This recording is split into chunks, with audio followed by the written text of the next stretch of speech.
No livro de Salmos, nós encontramos não apenas simbolismos, imagens que nos auxiliam a entendermos as profecias de Apocalipse, como também os Salmos nos fortalecem para enfrentarmos os acontecimentos finais descritos no último livro da Bíblia.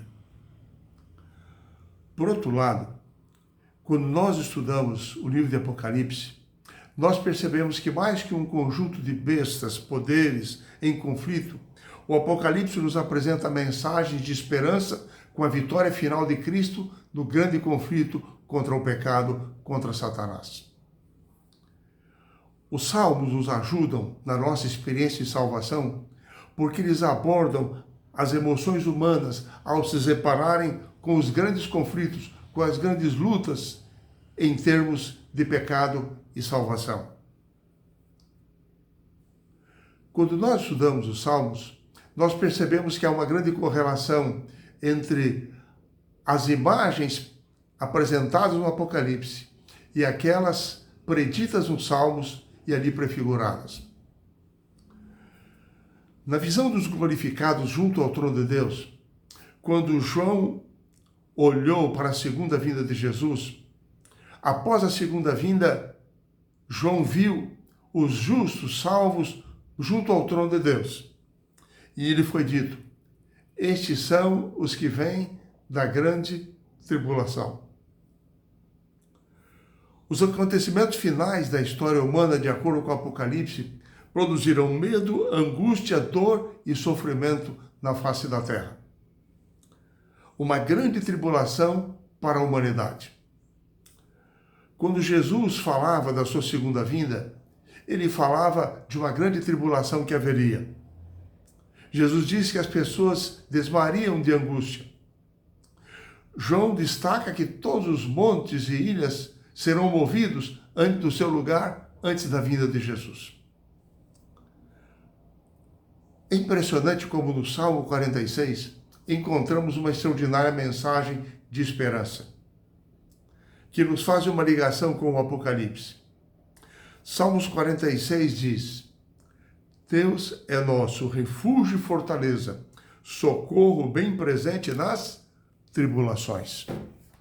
E logo esse salmo, no verso 2 e verso 3, diz assim: portanto, não temeremos, ainda que a terra se transtorne, os montes se abalem no seio dos mares, ainda que as águas tumultuem e espumejem, na sua fúria os montes se estremeçam.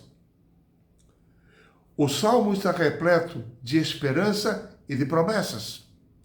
E é interessante que nos versos 10 e 11, o próprio Deus diz: aquietai-vos e sabei que eu sou Deus. Sou exaltado entre as nações, sou exaltado na terra. O Senhor dos exércitos está conosco. O Deus de Jacó é o nosso refúgio. Por maior que seja a crise que está para vir, e nós percebemos por aquilo que está acontecendo, indícios sérios daquilo que o Apocalipse prevê, nós podemos ter certeza quanto ao cuidado e quanto à proteção de Deus. Em Mateus 24, Jesus ensinou que o mundo chegará a uma turbulência cada vez maior antes que chegue a sua vinda. Daniel, no capítulo 7 do seu livro, ele viu nações surgirem num mundo tempestuoso, reino após reino, mas sem nenhum deles resolver os reais problemas da humanidade. O profeta Jeremias mostra como a terra estaria em grande destruição diante do juízo de Deus.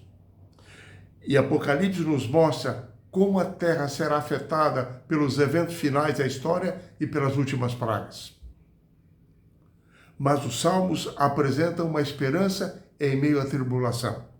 Salmo 46, versos 6 e 7 diz: bramam as nações, reinos se abalam.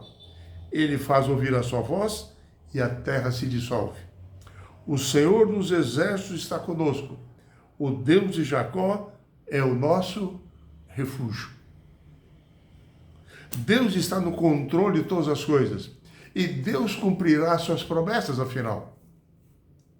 Por exemplo, No Salmo 47, foi um salmo que descreve como os filhos de Deus reinarão com ele. No final da história, Deus terá as nações aos seus pés. E os filhos de Deus receberão o reino que lhes foi preparado desde antes da fundação do mundo. Assim, aqui na visão desse salmo, a propriedade da terra, que Satanás pretendia na histórica história de Jó, experiência de Jó, que fosse sua, mas uma terra que Deus prometeu a Abraão, lhe dizendo: você percorre toda a terra, símbolo da sua propriedade sobre aquela terra. Essa mesma terra, esse mesmo lugar, pertencerá afinal aos filhos de Deus, ao fim do pecado, ao fim da história desse mundo. É interessante que na profecia de Zacarias, uma profecia sobre a escatologia do Antigo Testamento, como Deus pretendia terminar a história do mundo se o povo de Israel tivesse sido fiel a ele. Zacarias anuncia que o Messias estabeleceria o seu reino e reinaria sobre o Monte Sião. Para lá conduziria os seus filhos exilados de toda a terra e os congregaria no Monte Sião, junto ao seu trono. Em Apocalipse, na escatologia que João nos apresenta no Novo Testamento, quando após o milênio, a Nova Jerusalém descer para a terra, Jesus trará em sua companhia os salvos, os seus filhos. Na segunda ressurreição que ocorrerá então, os ímpios ressuscitarão. Serão reunidos pelo inimigo de Deus para cercar a cidade santa, a Nova Jerusalém. Porém, Deus ali executará o seu juízo, descerá fogo dos céus. O pecado e o mal serão eliminados, e Deus criará novos céus e nova terra. Tudo se fará novo novamente. Assim é que no Salmo 75, nós encontramos o juízo de Deus sobre todas as nações, nos dias do Antigo Testamento.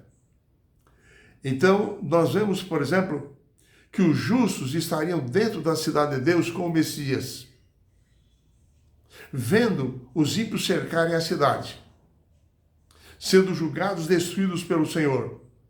Mas os justos dentro da cidade incitariam o Senhor a julgar os ímpios. E esse Salmos destaca que Deus os julgará por causa do seu orgulho e da sua presunção, porque eles buscam exercer um poder que pertence apenas a Deus, porque eles se voltam contra o Senhor e lutam contra Ele. Assim é que esse quadro do Salmo 75 traz à nossa mente a cena descrita em Apocalipse 20, quando após o milênio, os ímpios cercarão a Nova Jerusalém, serão destruídos pelo poder de Deus, e o Apocalipse começa a descrever então a nova vida, a vida plena, eterna, que os justos viverão na Nova Jerusalém e na nova terra. Numa época em que nós vemos os valores morais do Reino de Deus, os valores morais claros da palavra de Deus, sendo abandonados, atacados em todas as áreas da vida, na moral, na ética, na família, no sexo, no casamento, na religião. Nós devemos clamar a Deus como os justos clamavam no Salmo 75, pedindo ao Senhor que julgue o mal, proteja o seu povo e proclame o seu caráter. Quando nós lemos o Salmo 67, nós encontramos ali um precioso apelo ao Senhor, para que faça resplandecer o seu rosto sobre o seu povo, manifeste a sua luz através dos seus filhos, para que todas as nações da terra conheçam o Senhor, os caminhos do Senhor. Davi, nos seus salmos, lembra constantemente ao Senhor para que ele faça com que Israel entenda o seu propósito, o propósito de Deus para com a existência daquela nação. E Davi sempre vai desafiando através dos salmos o seu povo, a nação israelita, para demonstrarem aos outros, às outras nações, quem era o verdadeiro Deus. O profeta Isaías nos mostra no seu livro que se Israel tivesse sido fiel ao Senhor, as nações se converteriam, viriam a Jerusalém, e esta seria chamada casa de oração para todos os povos. Em Apocalipse capítulo 14, João viu em visão o remanescente fiel de Deus nos últimos dias da história, clamando ao Senhor, guardando os seus mandamentos e tendo a fé de Jesus, proclamando a cada nação, tribo, língua e povo, para que se preparem, para que aceitem o Evangelho eterno, a justiça de Cristo em suas vidas, para que se preparem para o juízo de Deus, para a segunda vinda de Jesus e para a nova terra. Enfim, para que o mundo possa conhecer a salvação de Deus. Tanto no Antigo como no Novo Testamento nós percebemos, tanto nos Salmos como no Apocalipse, de que os fiéis filhos de Deus de todos os tempos, aqueles que conhecem, que amam, que vivem o Evangelho, que estão ligados a Cristo, devem permitir que o Espírito Santo de Deus transforme as suas vidas, os purifique, os salvem, para que eles se tornem instrumentos nas mãos do Senhor, para proclamarem às nações, para proclamarem a todo mundo o caráter, a justiça de Deus e para anunciarem o seu santo reino. Que você e eu permitamos-nos sermos instrumentos nas mãos de Deus para que Ele cumpra o seu propósito em nossa vida.